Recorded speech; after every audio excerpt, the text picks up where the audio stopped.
Welcome to new episode of unmuted brainy मामा। हमारी journey इतनी इंटरेस्टिंग चल रही है और ये सब सिर्फ आप लोग की वजह से। हम हमेशा कहते हैं कि काइंडनेस एक स्किल नहीं है, kindness should always be a part of you, it should always stage in your conscious. और आज हम इसी को टच करने वाले हैं। मैं हूँ आपकी होस्ट एंड दोस्त श्रुति सिंघल। मैं हूँ गुरप्रीत कौर और आज हमारे साथ है miss Gargi, who is the driving force behind Vrit care, an NGO who supports people in need. यहाँ आप अपने इमोशंस, अपना प्यार और अपना टाइम देके बहुत कुछ कर सकते हैं और यहाँ पर बड़े ही इनोवेटिव और डिफरेंट तरीके से लोगों को कनेक्ट किया जाता है। Welcome Gargi ji to our show. Thank you. So Gargi ji, कुछ बताइए आपकी NGO की जर्नी के बारे में। श्रुति जी, पहले तो आप दोनों का थैंक यू इस शो पे बुलाने के लिए। 2019 में हमने वृत केयर को फाउंड किया और मोटिव ये था कि हमको सोसाइटी के लिए कुछ करना है। क्या करना है, हम इसमें थोड़े कंफ्यूज थे और इसके लिए हमने बहुत रिसर्च किया, हमारी टीम ने बहुत रिसर्च किया और फिर हमने 2-3 जगहों पे जाके लाइक वुमेन एम्पावरमेंट सेंटर्स में गए, ऑर्फनेजेस में गए। और जब हम ओल्ड एज होम्स में गए तो हमें लगा कि ये एरिया, जो सोसाइटी का ये एरिया है, ये सबसे ज़्यादा नेग्लेक्टेड है। और वहीं से हमें एक पाथ मिला और हमने ओल्ड एज होम्स में रहने वाले सीनियर सिटीजन के लिए काम करना शुरू किया। Wow, that is so thoughtful and एक ख्याल जो सबके मन में आता है लेकिन कोई इम्प्लीमेंट नहीं कर पाता। जैसे आप लोग ओल्ड एज होम के साथ जुड़े हुए हैं, क्या आप अपने ओल्ड एज होम स्टार्ट करते हैं या जो एग्जिस्टिंग है आप उसके अंदर उनको एनहेंस करने के लिए वर्क कर रहे हैं? अभी जो ओल्ड एज होम ऑलरेडी हैं, हम उनके साथ कनेक्ट कर जो मैस्लो हायरार्की के उससे जो एक ह्यूमन बीइंग की बेसिक नीड है, हम उसको कंप्लीट करने के साथ साथ फिर उसके बाद उस ओल्ड एज होम को सेल्फ सस्टेन करने से लेकर एक्टिव एजिंग से लेकर इन सब प्रोजेक्ट्स पे काम करते हैं। बट ये तभी हो पाता है जब हम एक ओल्ड एज होम को सेल्फ सस्टेन और बहुत सारी चीज़ों पे अपग्रेड कर दें और अब वो नेक्स्ट लेवल के लिए प्रिपेयर है। वाओ।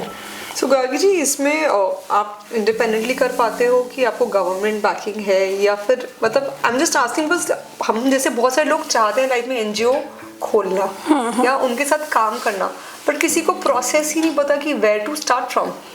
मुझे लगता है कि अभी बहुत सारे NGOs हैं और बहुत सारे लोग सोशली अच्छा काम करना चाहते हैं। मैं वृत केयर के माध्यम से ये चीज़ बोलना चाहूँगी कि आप जैसे लोग जो सोसाइटी के लिए कुछ कर रहे हैं, ये एक बहुत इम्पॉर्टेंट रोल प्ले करते हैं हम जैसी NGOs को सपोर्ट करने के लिए। जैसे अभी मैंने मैस्लो हायरार्की की बात की कि मैस्लो हायरार्की में क्या है कि जब भी हम ओल्ड एज होम में जाने के बारे में सोचते हैं तो हमारे माइंड में क्या क्वेश्चन आता है कि यार हमें क्या लेकर जाना है। और मे बी आप लोग नहीं, बट हम जैसे बहुत सारे लोग ऐसा सोचते हैं कि चलो यार एक काम करते हैं, आटा दाल राइस ले जाते हैं, यही तो चाहिए। हमारे मम्मी पापा, हमारे फ्रेंड्स, हम सब यही सोचते हैं कि कहाँ जाना है, अच्छा ओल्ड एज होम जा रहे हैं, चलो ये ले जाओ। मैस्लो से हमको ये समझ में आया कि जो जैसे हम फूड की बात करते हैं, वृत केयर में हम न्यूट्रिशन फूड की बात करते हैं, हम हेल्थ एंड हाइजीन की बात करते हैं। जो नीड हमारे घर में रहने वाले सीनियर सिटीजन की है, वो same need old age Holmes में रहने वाले सीनियर सिटीजन की है। क्या हम अपने घर में रहने वाले मम्मी पापा को पुराने कपड़े पहनाते हैं? Right, very nice. है ना? क्या अगर उनको यूरिनल इशू है तो क्या हम उनको ऐसे ही पड़े रहने देते हैं? हम डायपर्स यूज़ करते हैं, तब हम सोचते हैं कि डायपर तो बहुत महंगा आता है, बट जब हमें ओल्ड एज होम में डोनेट करना होता है तो हम सोचते हैं ये तो इसकी नीड ही क्या होगी। बट एक रूम में 30 लोग रहते हैं और 30 में से 5 लोग भी अगर उस इशू से जूझ रहे हैं तो वो बाकी के 25 लोग भी उससे परेशान हैं। कैसे? स्मेल आ रही है। तो वो जो मेंटल लेवल है उन पर्सन्स का जो उस रूम में रहते हैं, हम उसके लिए काम कर रहे हैं। और आप जैसे लोगों से अपील है कि हमें इन सब चीज़ों के बारे में बहुत ही प्रैक्टिकली सोचना है।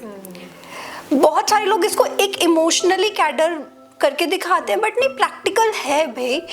वो जो केयर गिवर है जो 24 घंटे उन सीनियर सिटीजन्स के साथ रहता है, वो चाहेगा कि भाई कोई एडल्ट डायपर हमें डोनेट कर दे ताकि उसका ये वाला जो प्रोसेस है उसको इजी हो जाए वो करने में। और ये हम बहुत छोटे से एग्जांपल की उससे बात कर रहे हैं। हम फूड की बात करें तो जब पितृपक्ष होता है या कोई और वो होता है तो सब लोग क्या बोलते हैं कि चलो ओल्ड एज होम में पूड़ी खिला देते हैं। अब पूड़ी, वो जो 60-70 इयर्स का जो वृद्ध है उसके लिए पूरी ठीक है ही नहीं। तो हम अपने सेल्फ सेटिस्फेक्शन के लिए हम पूरी खिला रहे हैं। तो ये छोटी छोटी चीजें हैं, और ये छोटी छोटी चीजें जब हम समझने लग जाएंगे, अपने पेरेंट्स की तरह वहाँ पे उनको ट्रीट करने लग जाएंगे, तो मुझे लगता है वो प्रॉब्लम ही सॉल्व हो जाएगी। और ये जो है हमारी मोरल रिस्पॉन्सिबिलिटी है कि हम सोसाइटी का एक पार्ट हैं, तो एज अ सोसाइटी मेंबर हमको ये सब चीज़ें करनी चाहिए। Beautifully said. Absolutely, I mean कितनी खूबसूरती से आपने बताया कि ज़रूरत समझनी पड़ेगी। Yes. खुद से हम अनुमान लगा लेते हैं कि हम ये चीज़ दे दें, ये चीज़ दे दें, बट इवेंचुअली आप क्या चीज़ दे रहे हो वो देखो सामने वाले को ज़रूरत है या नहीं है। जैसे आपका Vriddh care NGO, I have heard many young volunteers, you know, they come up to you on their own कि हमें आपसे कनेक्ट होना है। How does this work, how does this process work?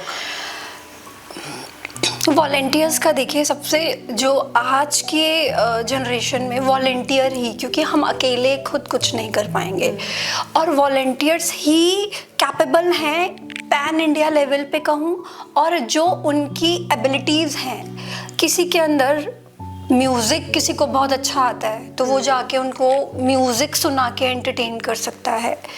किसी के अंदर कोई डॉक्टर है तो वो जाके उनको हील करके उनकी प्रॉब्लम को रिजॉल्व कर सकता है।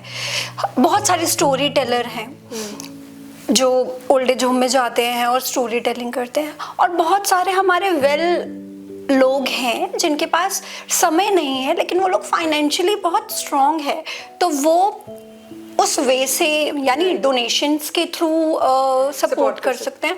तो मुझे लगता है कि इट्स नॉट अबाउट मनी, जिसके पास जो भी स्किल है वो जाके ओल्ड एज होम्स में सपोर्ट कर सकता है। और शायद यही एक रीज़न है कि वृत्त केयर वॉलंटियर्स को ज़्यादा से ज़्यादा इनकरेज कर पा रहा है, और वृत्त केयर के साथ बहुत सारे वॉलंटियर्स इसलिए जुड़ भी रहे हैं। कितनी अच्छी बात है ना, तुम्हारे पास जो है वो बांटो। एग्जैक्टली। सो गार्गी जी, जैसे आपने 2019 में स्टार्ट करा है, आपकी जर्नी एकदम इनक्रेडिबल रही है, पैन इंडिया लेवल पे आप वृत्त केयर रन कर रहे हो, तो कोई ऐसा इंसिडेंट, कोई ऐसा शख्स आपके जहन में रह गया हो जिसने आउट ऑफ द वे जाके आपको गाइड करा हो, सपोर्ट करा हो कि आप वृत्त केयर को इस पैन इंडिया लेवल पे वो प्रेजेंट कर पाओ? देखिए, वृत्त केयर का जो हमारी फाउंडिंग मेंबर कमेटी है, जो हमारे फाउंडर्स हैं, वो ही आप देखिए ना, मैं इस विजन को जिस तरह से आपको कन्वे कर पा रही हूँ, तो मुझे बताते हुए खुशी है कि हमारे रूट्स बहुत क्लियर हैं। मतलब ये कोई इमोशनल या वैसा वे नहीं है कि हम बुजुर्गों के लिए सेवा का काम कर रहे हैं। ये बहुत ही प्रैक्टिकली अप्रोच है कि जो senior citizen old age Holmes में रहते हैं, हम उनके लिए काम कर रहे हैं, उनको सपोर्ट दे रहे हैं, और सबसे इम्पॉर्टेंट जो वर्ड है डिग्निटी, उनको डिग्निटी की लाइफ दे रहे हैं कि उनको इस उम्र में आकर जो वो फेस कर रहे हैं शायद हम में से कोई भी नहीं करना चाहेगा। और हम जिन परिवारों के बच्चे हैं, हम कभी नहीं चाहेंगे कि हमारे पेरेंट्स के साथ ये सिचुएशन हो। तो मे बी जो हमारी फाउंडिंग कमेटी है, हमारा विजन बिल्कुल क्लियर है कि जो हमारे senior citizen old age Holmes में रह रहे हैं उनको हम डिग्निटी की लाइफ दें। Right. We have been to one of your ashram, and we can actually vouch for it that actually you keep this vision in mind कि उनको एक dignified life दी जाए, और बाकी बड़ी रिस्पेक्ट से, बड़े मान सम्मान के साथ उनको रखा जाता है, जैसे हम देख कर आए, खुद एक्सपीरियंस करके आए। सो जैसे जो अगर आपको कोई अप्रोच करता है कि मुझे सपोर्ट करना है, से नॉट फाइनेंशियली बट अदरवाइज, तो क्या क्या तरीकों से आपको सपोर्ट कर सकते हैं? जैसे हमारा अभी 1100 ओल्ड एज होम्स के साथ हम कनेक्टेड हैं, तो हमारे पास सारे ओल्ड एज होम्स की रिक्वायरमेंट लिस्ट है। यानी अगर वो ओल्ड एज होम में कोई सेशन चाह रहे हैं तो वो भी हमारे पास रिक्वायरमेंट है। अगर उनको अपने ओल्ड एज होम के लिए कुछ हाउस होल्ड गुड चाहिए, उसके लिए भी हमारे पास रिक्वायरमेंट है। मतलब ओल्ड एज होम की छोटी से छोटी नीड हमको पता है। तो एक चीज़ तो क्लियर है कि हम ट्रांसपेरेंटली अपने वॉलंटियर को बता सकते हैं कि इस ओल्ड एज होम में इस चीज़ की ज़रूरत है या इस सेशन की नीड है, आप जाइए और आप डायरेक्टली कोऑर्डिनेट करके वो सेशन लीजिए। तो मेन जो इम्पॉर्टेंट चीज़ आती है यहाँ पे ट्रांसपेरेंटली, जब वॉलंटियर को या कोई भी ऑर्गेनाइजेशन हो या कोई भी CSR कंपनी हो, उसको ऐसा फील होता है कि इसमें वृद्ध केयर का कुछ नहीं है, आप डायरेक्ट जाके अप्रोच कर सकते हैं, तो वो मुझे लगता है कि वो इम्पोर्टेंट है। आई बिलीव ये रिस्पॉन्सिबिलिटी लेना ही अपने आप में एक बहुत बड़ी बात है, कनेक्टिंग पीपल जिनको जरूरत है और जो दे सकते हैं। बिल्कुल बिल्कुल। सो गार्गी जी, बहुत सारे लोगों के माइंड में ना ये मिथ रहता है कि पता नहीं NGO ठीक है कि नहीं है, या हमारे फंड्स राइट वे में चैनलाइज हो पा रहे हैं कि नहीं, या फिर जो हम डाइपर्स थर्मल्स गिफ्ट भी कर रहे हैं वो आगे रीसेल तो नहीं कर रहे। तो उन सब मिथ्स को आप कैसे बस्ट करोगे? मैं यही चीज़ मैं बोलती हूँ कि आपको हमने रिक्वायरमेंट दी, आप खुद से जाइए और आप उनको देकर आइए। आपको रियल रिक्वायरमेंट भी समझ में आएगी और आपने किसी गलत जगह पर अपना फंड नहीं दिया है, आपको ये भी समझ में आएगा। तो मुझे लगता है ये जो ट्रांसपेरेंसी है ये सारी प्रॉब्लम को रिजॉल्व कर देता है कि मैंने आपको एक उससे कनेक्ट कराया, मैंने आपको रियल रिक्वायरमेंट बताई। कभी कभी ऐसा भी होता है कि बहुत सारे जो फंडर्स हैं वो हमें कहते हैं हमें कैश देना है, और अगर वृद्ध केयर चाहे तो हम कैश ले सकते हैं, बट हमें नहीं चाहिए। हम आपको बता देंगे कि इस ओल्ड एज होम में इस तरह की चीज़ की रिक्वायरमेंट है, आप जाइए और आप डोनेट कीजिए। हाँ, बिकॉज जैसे we are members of one of the Rotary south Indian wall, तो हमने इनसे रिक्वायरमेंट मांगी थी और हमारे पास प्रॉपर एक्सेल शीट आई थी कि यहाँ पे थर्मल्स चाहिए, यहाँ पे डाइपर्स चाहिए, यहाँ पे मेडिसिन चाहिए। सो वी हैव बिल्कुल बिल्कुल बिल्कुल बिल्कुल। This is wonderful. I believe ये कंसेप्ट आजकल है ही नहीं और NGO के नाम पे इतने सारी ऑर्गेनाइजेशंस खुल रही हैं जिसमें जहाँ पे वो कहते हैं कि इस स्पेसिफिक अकाउंट में आप फंड्स ट्रांसफ़र कर दो या यहाँ पे आप सामान भिजवा दो, और कोई एक्सपोजर नहीं है। बिल्कुल। जब तक आप उस जगह पे जाएंगे नहीं, आप समझ नहीं पाएंगे वहाँ पे एक्चुअली क्या रिक्वायरमेंट है। सो ये एक बड़ी खूबसूरत सी चीज़ है जो हमने एक्सपीरियंस करी है। And honestly it was my first experience to one of the old age homes, and मुझे ऐसे लगता है कि मुझे महीने में एक बार ही जाना चाहिए और देखना चाहिए, उनके साथ टाइम स्पेंड करना। तो आप देखिए, हमें 2 वॉलंटियर्स और अब 2 वॉलंटियर्स के साथ साथ आपकी पूरी फैमिली, तो मैंने 10 वॉलंटियर्स तो इसलिए क्रिएट कर पाए क्योंकि हम ट्रांसपेरेंट थे।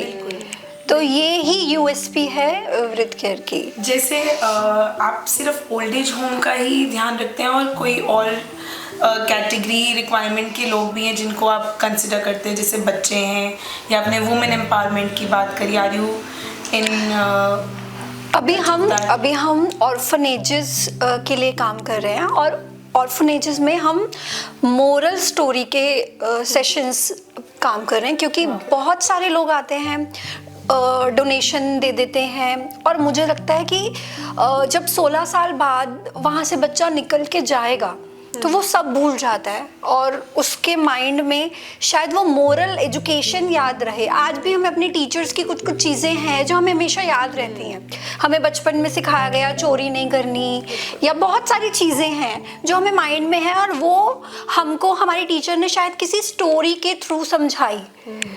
तो मे बी हमारे मोरल स्टोरी के सेशन से हम उन बच्चों की लाइफ में कुछ ऐसा चेंज ला पाएँ, क्योंकि मेन जर्नी तो उनकी वो 16 ईयर बाद स्टार्ट होगी जब वो उस जगह से निकलेंगे। अभी तो वो देखा जाए तो एक तरह के जेल में रह रहे हैं, जब वहाँ से निकलेंगे तो उनकी रियल जर्नी स्टार्ट होगी। तो वो उनकी जर्नी सेफ रहे उसके लिए हम मोरल एजुकेशंस देने का काम कर रहे हैं। वंडरफुल। सो गार्गी जी, जैसे हम सबके छोटे बच्चे हैं और हमें लगता है कि जैसे जो काइंडनेस है या जो sympathy is a wrong word, जो काइंडनेस है या जो होता है ना nature of giving and helping people around, वो आप बचपन से ही इंस्टिल कर पाते हो, वो ओवरनाइट नहीं आती है। तो हम उसके लिए क्या कर सकते हैं कि बच्चों में वो एम्पैथी बचपन से ही डेवलप हो? मुझे लगता है कि बच्चे वही करते हैं जो बच्चे देखते हैं। Monkey see monkey do. मतलब ये मुझे लगता है as a mother, as a daughter in law, as a daughter, आपने अपनी लाइफ में बहुत सारी चीज़ें देखी होंगी। आपने बहुत सारे घर भी ऐसे देखे होंगे अपने बचपन में जहाँ पर एल्डर्स के साथ अच्छा बिहेव नहीं होता होगा। तो आपने वो जर्नी भी देखी है, क्योंकि हम ऐसी जनरेशन है, हम अच्छा भी देख पा रहे हैं और बुरा भी देख पा रहे हैं। तो मुझे लग रहा है कि अगर हम जैसा बिहेव करते हैं अपने ग्रैंड पेरेंट्स के साथ, अपने पेरेंट्स के साथ, सेम बच्चा भी वही करता है। तो शुरुआत हम खुद से करें, शुरुआत अपने घर से करें, शुरुआत अपने आस पड़ोस से करें। और सबसे बड़ी बात यह है कि हम इग्नोर करते हैं कि अगर हमारे आसपास कुछ ऐसा हो रहा है तो हम सोचते हैं कि हमें क्या करना है। बट मुझे लगता है कि एज अ सोसाइटी के मेंबर होने के नाते हमें कम से कम कोई अगर गलत कर रहा है तो उसको राइट ट्रैक पे तो लेकर आना चाहिए कि ये आप गलत कर रहे हो, ताकि आप एक आवाज़ तो उठा ही पाओ। क्योंकि शुरुआत अपने घर से, फिर हम आस पड़ोस से करते हैं। और मैं हमेशा सबको ये बात बोलती हूँ कि अगर आप अपने घर में नहीं देख रहे हो, अगर हमारे घर के बुजुर्ग ओल्ड एज होम में नहीं जा रहे हैं, हमारे आसपास के बुजुर्ग ओल्ड एज होम में नहीं जा रहे हैं, हमारे रिलेटिव के बुजुर्ग नहीं जा रहे, तो ये आ कहाँ से रहे हैं? देखिए, एक इम्पॉर्टेंट चीज़ जो मैं बताना चाहूँगी कि ओल्ड एज होम में वो लोग रहते हैं, वो लोग भी रहते हैं जिनके बच्चे नहीं हैं, जिन्होंने शादी नहीं की या किसी और रीज़न के साथ। तो पहले तो ये है कि ओल्ड एज होम में सारे वही सीनियर सिटीजन रहते हैं जिनके बच्चों ने उनको निकाल दिया, ऐसा नहीं है। तो जो लोग सोचते हैं कि बच्चों ने निकाल दिया, तो वैसा नहीं है, क्योंकि हर तरह के लोग ओल्ड एज होम में रहते हैं। बट ये वाली कैटेगरी ना जाए, वो हमको रोकना है कि कम से कम ये जो मोरल रिस्पॉन्सिबिलिटी की हम बात कर रहे हैं, हमें बचपन में यही तो पढ़ाया गया है बुक्स में। बिल्कुल। कि हमारे को सबसे पहले क्या सिखाते थे? सुबह उठ के मम्मी पापा का पैर छूना है, ब्लेसिंग लेनी है। तो फिर ये बच्चे कौन है और ये कहाँ से आ रहे हैं? तो कहीं ना कहीं कुछ तो गड़बड़ है। तो मे बी हम अपने घर से ही स्टार्ट करें। बहुत अच्छी बात आपने बोली है कि everything starts from your own house. पहले अपनी पेटी लगाएं, फिर दूसरे की। बिल्कुल बिल्कुल बिल्कुल बिल्कुल। जैसे अब आजकल सोसाइटी की बात करें, हम लोग इतने मॉडर्न हो गए हैं, बहुत एक्सपोजर अच्छा मिल गया। इवन वुमेन एम्पावरमेंट की बात करें तो वुमेन को भी बड़ा अच्छा एक्सपोजर है। We have so much of work opportunities, everything is so good. मुझे कहीं ना कहीं एज एन इंडिविजुअल लगता है कि अब जो हमारा नज़रिया है बड़ों को देखने का, वो बदल चुका है। जैसे आप बता रहे हैं कि अब ऐसे केस कम होते हैं जहाँ बुजुर्गों को निकाला जाता है। सो वाकई ऐसे केसेस कम हो गए हैं। और मुझे ऐसा लगता है टुवर्ड्स एल्डर्स हमारा पर्सपेक्टिव बड़ा चेंज हो गया। हम लोग, मेरी वाली जनरेशन ये सोचती है कि विदाउट देम हम अपनी लाइफ नहीं कर सकते। अगर मेरे पास आज बड़ों का सपोर्ट नहीं है तो शायद मैं यहाँ बैठ के पॉडकास्ट शूट नहीं कर रही होंगी बेफिक्र होके, क्योंकि मुझे दिमाग में मेरे बच्चे सेफ हैंड में हैं। Dadi is there to take care, nani is there to pick them up from school, so everything is sorted. So कैसे केसेस आजकल आ रहे हैं ओल्ड एज होम में? देखिए, बहुत सारे, ये ना बहुत ही कॉन्ट्राडिक्ट है। मतलब राइट, मैं समझना पहले बेसिकली आज भी ऐसे लोग हैं जो अपने बड़ों का निरादर करते हैं या प्रॉपर्टी रीजन और any reason from the scratch. मतलब अगर आप उस फैमिली के मेंबर रहे हो ना बचपन से, तो आपके लिए इम्पोर्टेंट ही नहीं है। हम उस फैमिली के मेंबर्स हैं जहाँ पे हमें सिखाया है कि बड़े अगर गलत भी बोल रहे हो तो उस टाइम उनको आंसर बैक नहीं करना। You know, कि but एक चुप 100 सुख, जैसे तू बोलती है। हाँ, but I want to understand actually such people exist today also. देखिए, क्या है कि जैसे मान लीजिए मैं डॉटर हूँ और मैं अपने पेरेंट्स को नहीं रख सकती अपने घर में। मेरी अपनी कुछ सीमाएं हैं, या मेरे इन लॉज या मेरे हस्बैंड अलाउ नहीं कर रहे मेरे पेरेंट्स को रखने को, तो वो कहाँ जाएंगे? तो फिर ऐसी लड़कियों को इस तरह की चीज़ों का सहारा लेना पड़ता है। ऐसे बेटे भी हैं जिनकी वाइफ नहीं रखना चाहती है अपनी मदर इन लॉ, अपने फादर इन लॉ को, तो फिर उनको इस चीज़ का सारा मे बी इम्पॉर्टेंट, शायद उनको ये लगता होगा कि हमारे घर में शांति बनी रहे, और उनको अपने बुजुर्गों को ओल्ड एज होम में भेजना पड़ता है। किसी की प्रॉपर्टी बच्चों ने ले ली, वो एक बहुत बड़ा रीज़न है, और ऐसे केसेस बहुत सारे हैं कि जहाँ पे प्रॉपर्टी की वजह से जो बच्चे हैं, पेरेंट्स हैं, वो ओल्ड एज होम्स में रहते हैं। तो रीजंस तो हैं, और मैं ये नहीं कहूँगी कि डॉटर इन लॉ, मैंने ऐसी डॉटर्स को भी देखा है जो ओल्ड एज होम्स में अपने पेरेंट्स को छोड़ के जा रहे हैं। तो इसमें daughter in law, daughter, son, इनको अलग कैटेगराइज करना ठीक नहीं है। प्लस ना I would just like to add कि ना हमने ना इंडिया में ओल्ड एज को ना बहुत ही गलत नज़रिए से देखा है। exactly. जैसे मैंने एक सेशन अटेंड किया था गौर गोपाल दास जी का। उन्होंने बोला कि उनकी mother she survive for good 95-96 years, so she was very unwell. तो कहते कोविड के दिनों में मैं अपनी मदर को ओल्ड एज होम में I have got her admitted, क्योंकि मुझे लगा कि मेरे घर में कोविड में बीमार होने से अच्छा वहाँ पे सेफ रहेंगी। तो हम एक ओल्ड एज को बहुत ही डिफरेंट पर्सपेक्टिव से देखते हैं इंडिया में। मुझे लगता है कि हमको ये पर्सपेक्टिव चेंज भी करना होगा। जैसे मेरे माइंड में है एक चीज़, और मुझे लगता है कि बहुत सारे लोग ऐसे सोचते होंगे कि अगर हम ओल्ड एज होम बोलने की जगह हम डिग्निटी होम बोलना स्टार्ट करते हैं, ठीक है। जैसे हम डे केयर सेंटर्स होते हैं जिसमें मॉम्स जो है अपने बच्चों को क्रेच में छोड़ती हैं, सुबह जाती हैं, शाम को पिक करती हैं। तो ऐसा तो नहीं है ना कि वो जो मॉम्स अपने बच्चों को प्यार नहीं करती हैं, वो अब सेम ऐसे कर सकते हैं। अगर मैं वर्किंग हूँ या कोई भी वर्किंग है, वो अपने पेरेंट्स को सुबह डिग्निटी होम में छोड़ रहा है और वो शाम को वहाँ से उनको पिक कर रहा है। अब वहाँ पे क्या हो रहा है, वो टाइम से मेडिसिन ले रहे हैं, वो टाइम से खाना खा रहे हैं, अगर कुछ हो गया है तो वहाँ पे कोई केयर टेकर है जो उनको हेल्प करने के लिए है। तो ये हम गवर्नमेंट से एक अपील कर सकते हैं कि हम ऐसे डिग्निटी सेंटर्स ओपन करें, तो जो ओल्ड एज होम को लेकर हम जैसे लोगों भी अभी तक यही सोचते थे, अच्छा old age home, exactly old age home में रहते हैं, तो ये जो माइंड में आता है वो चीज़ नहीं आएगी, क्योंकि ये रियलिटी है और उस रियलिटी के साथ हमको जीना है, क्योंकि आगे जाके तो ये चीज़ें और ज़्यादा होंगी। बट ये चीज़ क्लियर है कि ये कोई ऑप्शन नहीं है अपने पेरेंट्स को घर से बाहर करने का, कि ओल्ड एज होम है तो चलो वहाँ भेज दो। ये माइंडसेट और ये मेंटालिटी गलत है। खूबसूरत पर्सपेक्टिव है। जैसे हम बच्चों को डे केयर छोड़ते, it's a kind of day care for our elders. जैसे मैं गांधी जी, मेरी एक फ्रेंड है, वो यूएस में सेटल है, तो वो बोल रही थी यूएस में जैसे ओल्ड एज होम्स नहीं होते, they have societies of elder people. लोग खुद जाके इनरोल होते हैं, they work there, they live there, they cherish that time. तो हमने इसको इतना डिग्रेड कर दिया that old age NGO, they voluntarily go to such places ताकि उनका old age happily among their peers निकल जाए।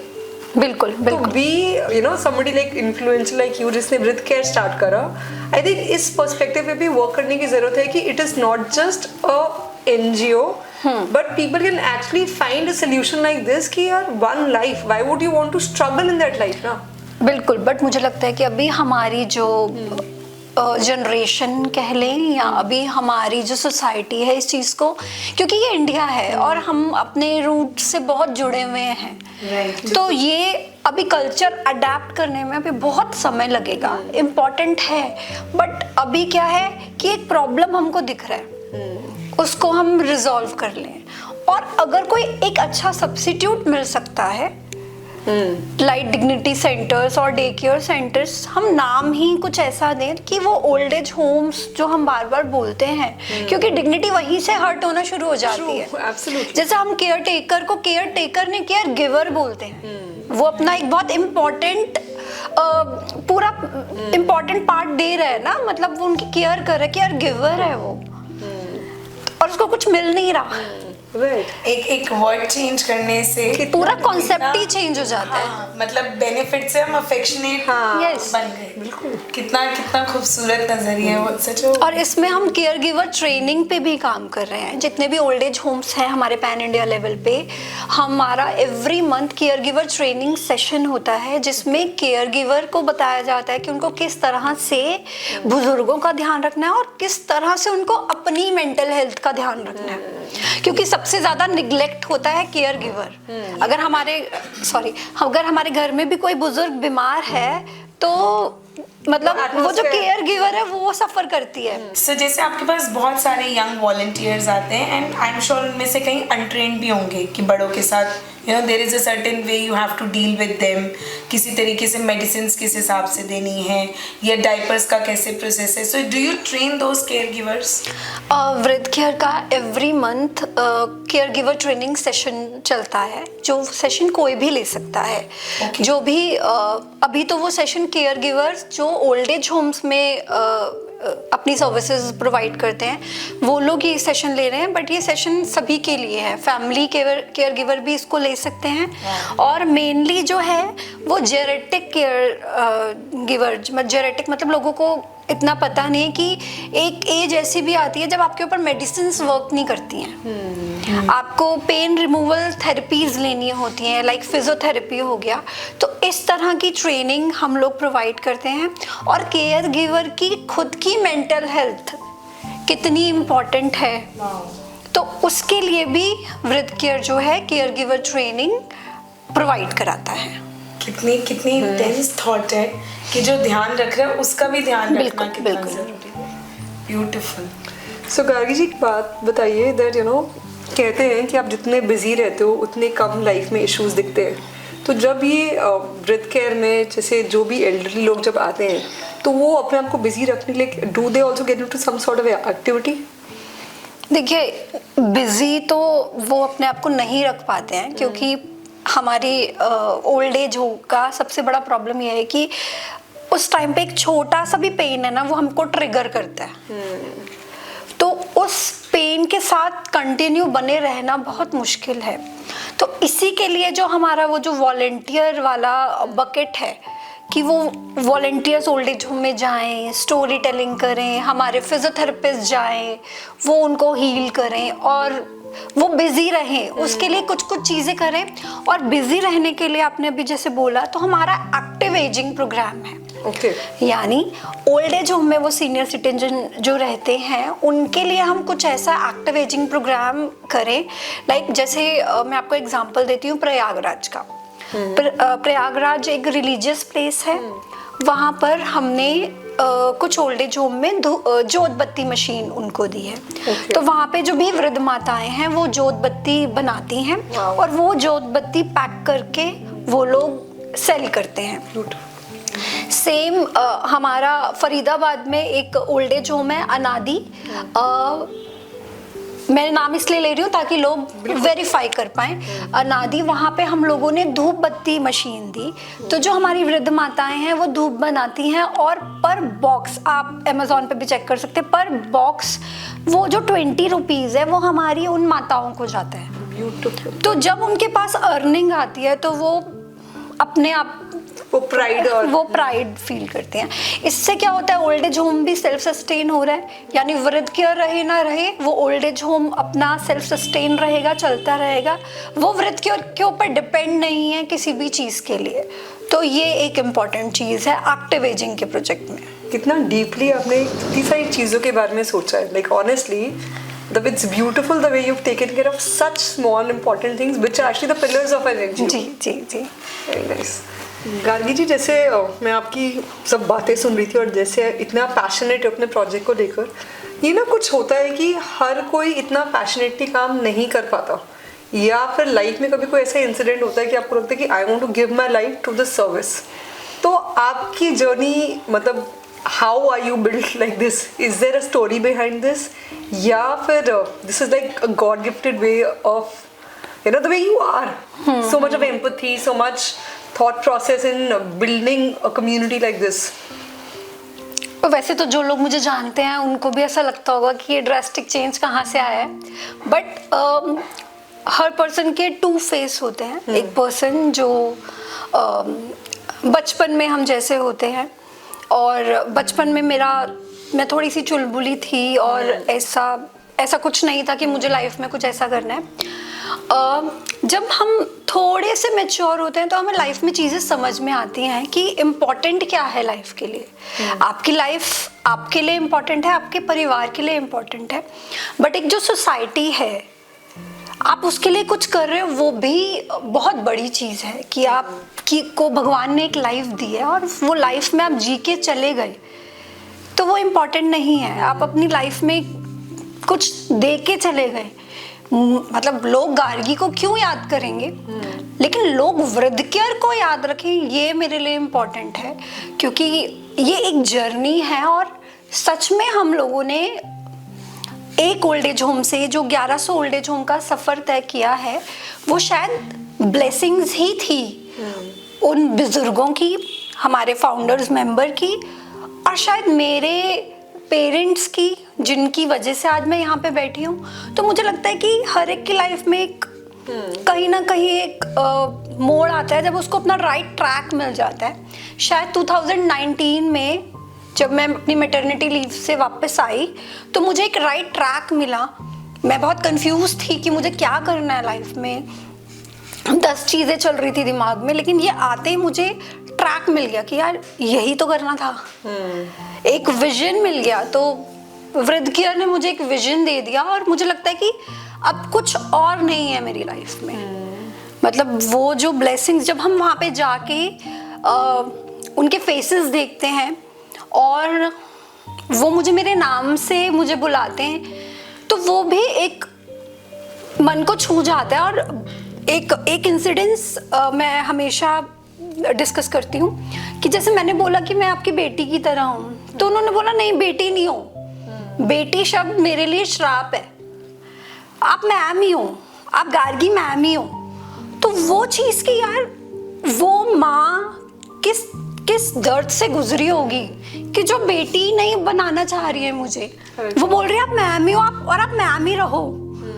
तो वो मेरे दिल को छू गई कि यार नहीं, मतलब कितना कुछ करते हैं हमारे पेरेंट्स हमारे लिए। बिल्कुल। ये जो हो रहा है सोसाइटी में, मैं अभी इमोशनल पार्ट पे खुद बोल रही थी, नहीं जाऊंगी और मैं चली गई, लेकिन प्रैक्टिकली हमें बचपन से सिखाया गया है मम्मी पापा का सम्मान हम क्यों नहीं कर पाते। आज भी हमारे पेरेंट्स हमको कॉल करते हैं, हम पिक नहीं करते, बिजी हैं। तो आपके पॉडकास्ट के माध्यम से मैं बोलूंगी कि प्लीज अपने मम्मी पापा के फोन तो उठाओ। उनको कुछ चाहिए ही नहीं हमसे, उनको सिर्फ ये चाहिए कि हमारा बच्चा हमसे बात कर ले। आई नो हर तरह के लोग हैं, हर तरह के पेरेंट्स हैं, हर तरह के बच्चे हैं, बट मैं कह रही हूँ पेरेंट्स जैसे भी हों, हमको कोई हक नहीं है उनको घर से निकालने का, उनकी डिसरिस्पेक्ट करने का। तो मुझे लगता है कि ये थॉट प्रोसेस के साथ हम चलें, हमारी सोसाइटी इस थॉट प्रोसेस से चले, और सभी लोगों से अपील है कि ये कोई वो नहीं है इमोशनल या वैसा कोई हम अट्रैक्ट करने की कोशिश नहीं कर रहे, ये एक मोरल वैल्यू है जो हम आज की जनरेशन को सिखा रहे हैं। और सबसे बड़ी बात है कि 3 औरतें बैठ के एक अच्छी चुगली नहीं कर रही हैं और हम ऐसी बातें कर रहे हैं, तो वो जो वुमेन्स के ऊपर वो जो लगा हुआ है वो हमने हटाया है कि हम एक थॉटफुल चीज़ को लेकर डिस्कस कर रहे हैं। बिल्कुल, ये कितनी अच्छी बात है।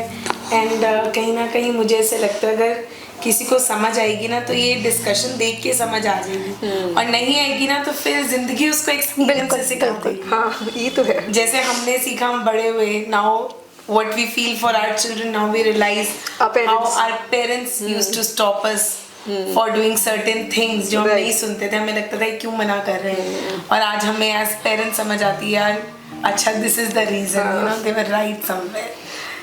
So that is about life कि अपना अगर लेसन्स लर्न नहीं करे तो लाइफ सिखा कर ही जाती है। बिल्कुल बिल्कुल।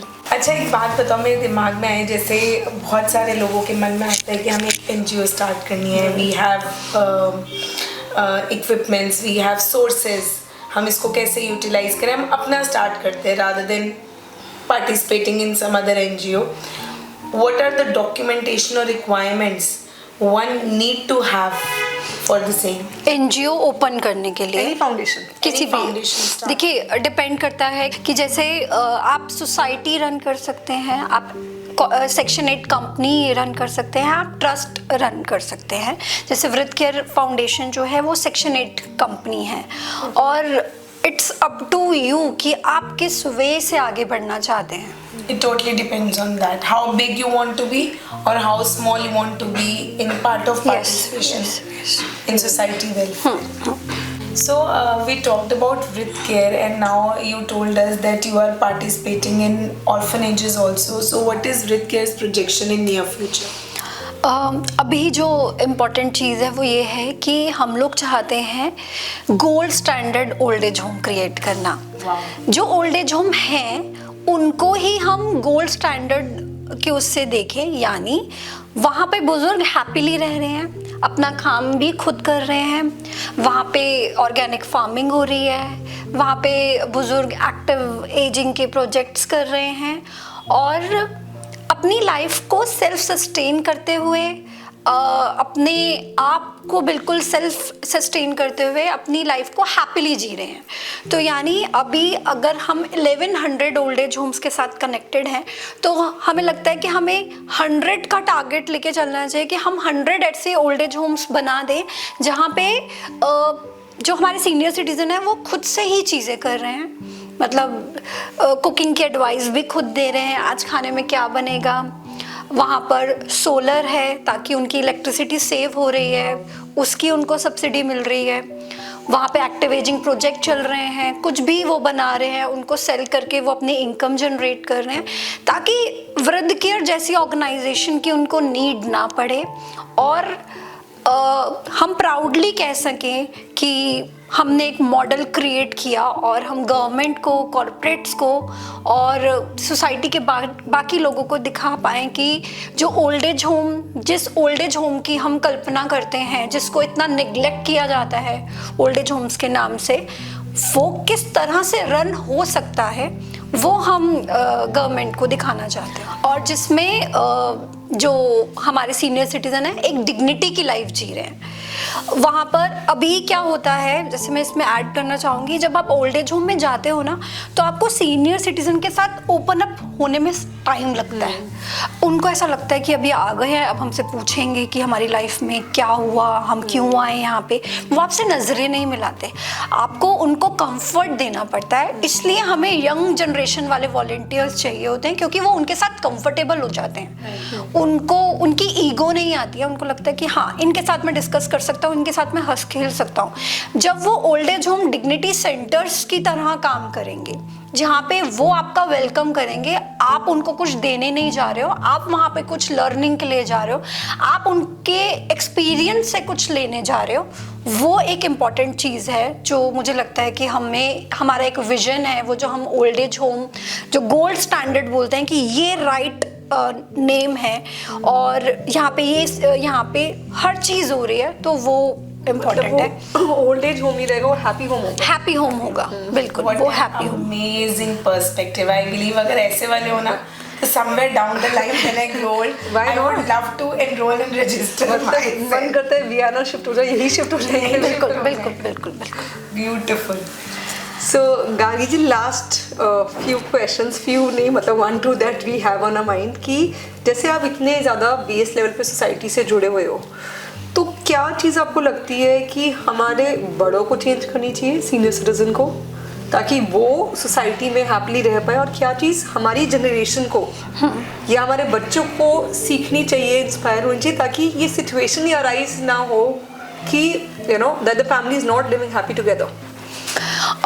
सीनियर सिटीजन के लिए तो मेरे पास एक ही वर्ड है, वो है ग्रैटिट्यूड। आप जो हमारे सीनियर सिटीज़न घर में रह रहे हैं उनके लिए ख़ास तौर पे, कि आपको जो मिल रहा है, बहुत सारे सीनियर सिटीज़न को वो चीज़ें नहीं मिल पा रही हैं। आप जिस तरीके से रह रहे हैं, जो सोसाइटी में आपको मिल रहा है, जो मान सम्मान आपको मिल रहा है, वो हमारे बहुत सारे बुज़ुर्गों को नहीं मिल पा रहा है जो ओल्ड एज होम में रहते हैं। तो इसलिए जो है, जैसा है, उसका ग्रैटिट्यूड जो है वो एक राइट वर्ड है, वो बहुत इम्पॉर्टेंट है, क्योंकि कमियां हम सब में होती हैं, हमारे बच्चों में भी कमियां हैं, हम में भी कमियां हैं। तो जब वो ग्रैटिट्यूड वाला वर्ड हमारे माइंड में हमेशा रहेगा तो हमें चीज़ें कम बुरी लगेंगी। और बच्चों के लिए इम्पॉर्टेंट ये है कि एक तो अपने पेरेंट्स के साथ टाइम स्पेंड करें, क्योंकि उनको आपका टाइम भी चाहिए। और जो हमारे बच्चों के बच्चे हैं उनको आप जो करेंगे वो सीखेंगे। तो जो हमें एक अच्छा शिक्षा देनी है वो अपने बच्चों को यही दी है कि लाइफ में कुछ भी आप गलत मत करो। मतलब सब कुछ अलाउड है, डिसरिस्पेक्ट अलाउड नहीं है। सब कुछ अलाउ है, डिसरिस्पेक्ट जब वो डिसरिस्पेक्ट करना बंद कर देगा, और it's not about senior citizen, किसी की भी, कोई भी हो सकता है, वो स्वीपर भी हो सकता है, कोई भी, किसी की भी डिसरिस्पेक्ट नहीं करनी है। ये बहुत इंपॉर्टेंट है। और हमें लगता है कि ये हम अपने बच्चों को नहीं सिखा पाते। हमारा बच्चा कभी कभी ड्राइवर से बदतमीजी कर देता है, माली से बदतमीजी कर देता है। वो जब हमने उस चीज़ को छोटे लेवल पे बंद कर दिया तो वो बड़े लेवल पर नहीं पहुंच पाएगी। तो thank you so much for sharing your खूबसूरत सा नज़रिया ज़िंदगी को देखने का। और इतनी सारी चीज़ें हमने आज सीखी हैं कि किस तरीके से आपने अपने पैशन को हमारा पैशन बनाया है। There are so many takeaways today with us and beautiful perspective of life. Thank you so much. Thank you Gargi ji, आपकी कुछ बातें हमारे साथ रह गई। दैट वर्ड्स का इम्पैक्ट कितना स्ट्रॉन्ग है कि केयर टेकर नहीं केयर गिवर, और कैसे हम ओल्ड एज होम को ओल्ड एज ना कह के एक डिग्निटरी होम क्यों नहीं कह सकते। जी जी। So thank you so much वो चेंज लाने के लिए, क्योंकि ये छोटी छोटी चीज़ें ना हम ओवरलुक कर देते हैं, बट यही तो बेस लाइन है लाइफ की कि ये चीज़ें हमें सिखा दी कि कैसे हमें बच्चों को बचपन से ही वो चीज़ें हैबिट में डालनी चाहिए कि अब घर के स्टाफ है, दीदीज है, वो केयर टेकर नहीं, वो केयर गिवर है। बिल्कुल। So, you know, the good work starts right from our home. So thank you so much for that. Thank you so much. Thank you so much, viewers. There's a link right here. You can subscribe to our channel, and our journey is beautiful and everything is because of you. तो हमारे साथ जुड़ने के लिए बहुत बहुत बहुत धन्यवाद। And if you have any questions regarding NGOs, you want to do some good work, there's a link right here. You can get in touch with Bridcare, and let's make a better society. Take care. Thank you.